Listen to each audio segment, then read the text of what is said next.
Hello and welcome everybody to my NFC East record predictions. The AFC is already finished, make sure you go follow along that series, but in this video I'm going to be breaking down and giving a record prediction for each team that is in the NFC East. The NFC East was a really fun division last year. They had 3 playoff teams and even the Commanders were a 500 team. Even the Eagles also made the Super Bowl, and in this video we'll see if they can all repeat those feats. So let's get right into this video.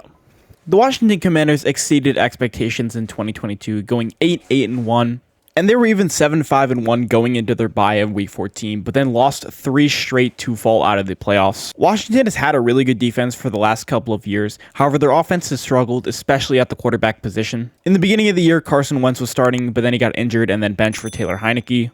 Heineke was good in his time playing, but he is a replaceable quarterback. And then by the end of the season, he was again then benched for Sam Howell, rookie out of North Carolina, who played pretty well in his one game against the Cowboys. He did have a passing touchdown and a rushing touchdown, and he likely will start for the season. With Ron Rivera as their head coach for the last 3 years, they've done pretty well under his reign. However, it seems like it might be coming to an end. After those 3 losses had dropped them out of the playoffs, many were thinking that Rivera would be fired, looking like the passing game would just never pick up. But lucky for them, after Eric Bieniemy could not find a head coaching job, he becomes the offensive coordinator of the Commanders. Of course, now ex-offensive coordinator of the Kansas City Chiefs, helping developing Patrick Mahomes, and helping to lead multiple number 1 offenses in the league. Bieniemy was not the primary play caller for the Kansas City Chiefs, that was Andy Reid, and he will take over as the offensive play caller. In other offseason news, they signed Andrew Wild to a 3-year deal and signed Jacoby Brissett to a 1-year deal. With Eric Bieniemy as their new offensive coordinator, their offense should see an uptick in offensive production, especially within the passing game. The Commanders' offense will spam that play action with a pretty good receiving core in Terry McLaurin, Jahan Dotson, and Curtis Samuel. They should be pretty good in the passing game, however, I do have question marks about the offensive line. And obviously, they have a top 10 defensive unit, especially their defensive line unit. Hopefully, Chase Young can come back. He tore his ACL in 2021. Deron Payne and Jonathan Allen are both Pro Bowlers. Montez Sweat is a double-digit sack guy. Their secondary is pretty good, but their biggest weakness is their linebacking core.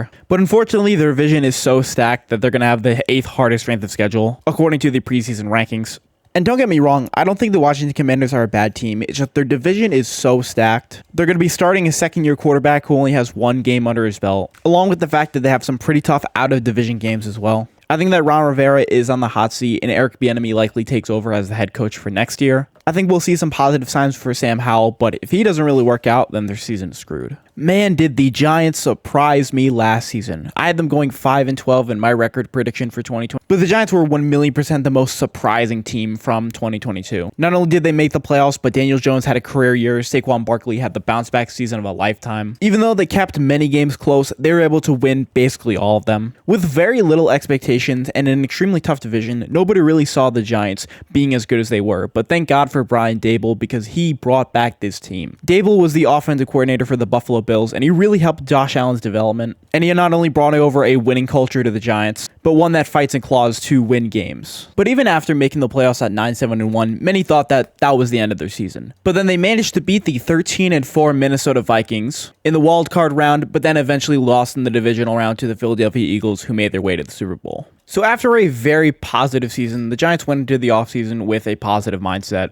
They signed Bobby Algorifi from the Colts in free agency and re-signed Darius Slayton. They also acquired Darren Waller in a trade from the Raiders, and the Giants were able to re-sign Saquon Barkley, Daniel Jones, and Andrew Thomas. And the Giants also had a very successful draft, in my opinion. I really like their selections of Deonte Banks, John Michael Smith, and Jalen Hyatt. Their offensive depth chart didn't change too much from last season, outside of the Darren Waller trade, who's now starting at tight end. They have one of the smaller and one of the thinner receiver rooms in the league, and I think that should be an area where they look to improve on in the trade deadline. But the Giants have a very underrated offensive line, especially with Andrew Thomas, who had a massive breakout year. And on paper, you wouldn't think the defensive depth chart is that good, but Mark Wingdale, defensive coordinator, led an awesome defense last year. Dexter Lawrence became a top 4, top 3 defensive tackle. They added Bobby Okereke as their mic. They have a very solid secondary, adding Deonte Banks as well, and their defensive line unit is pretty good. My one concern for the Giants season isn't necessarily the roster, it's their strength of schedule, which is the 3rd hardest in the league. And that'll be extremely difficult to overcome, but spoilers alert, I have the Giants making the playoffs once again. After last season, how could you tell me that the Giants can't repeat as a playoff team? They had a hard strength of schedule last year, they made the playoffs. They're kind of like the Steelers.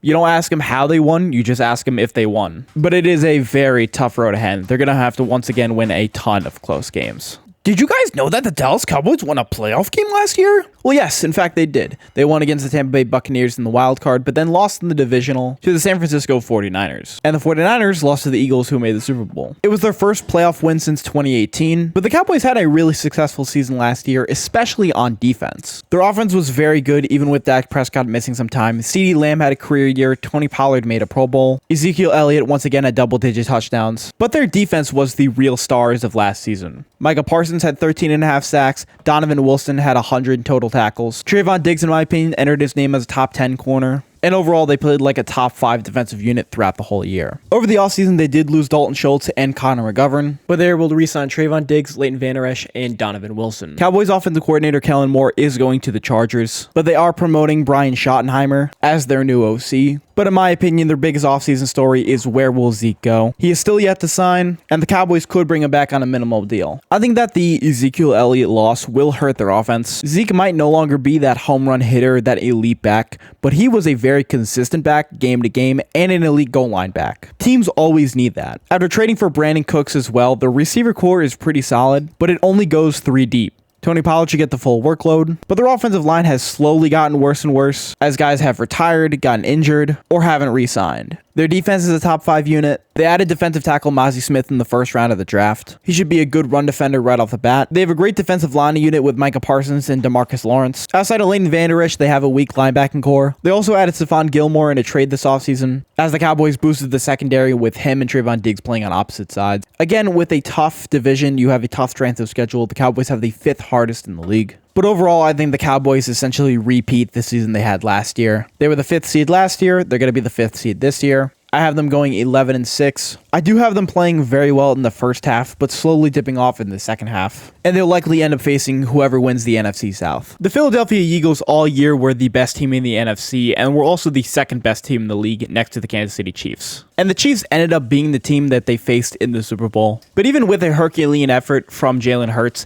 the Eagles were on the wrong side of the win-loss category and lost 38-35, but the Super Bowl was such an entertaining Super Bowl. But the reason why they got there was because of crucial offseason moves they made last season. Trading for A.J. Brown during the draft, allowing Jalen Hurts to really hone into himself, trading for James Bradberry, trading for C.J. Gardner-Johnson, and signing Hassan Reddick over the offseason. All those moves really paid off, but this offseason was really the inverse of last offseason. Instead of trading and signing players, they were losing players, especially on the defensive side. They lost key defensive players such as Javon Hargrave, T.J. Edwards, C.J. Gardner-Johnson, and Kaiser White. They also lost ex-first rounder and Andre Dillard to the Titans, and their leading rusher in Miles Sanders to the Panthers. Not to mention they lost both offensive coordinators this offseason, Jonathan Gannon going to the Cardinals and Shane Steichen going to the Colts. They ended up promoting Brian Johnson, quarterbacks coach to offensive coordinator, and hired Sean Desai as their defensive coordinator. But their best offseason news came in the re-signings. They re-signed Jalen Hurts to a 5-year deal. Jason Kelce returns on a 1-year deal. James Bradberry got a 3-year contract, and Darius Slay agreed to a 2-year extension. Their offense should regain their dominance even while losing Miles Sanders. They traded for DeAndre Swift in the draft and signed Rashawn Penny to a 1-year deal, while also re-signing Boston Scott. When you have probably the best offensive line in the league, with Pro Bowlers like Landon Dickerson, Jason Kelce, and Lane Johnson, with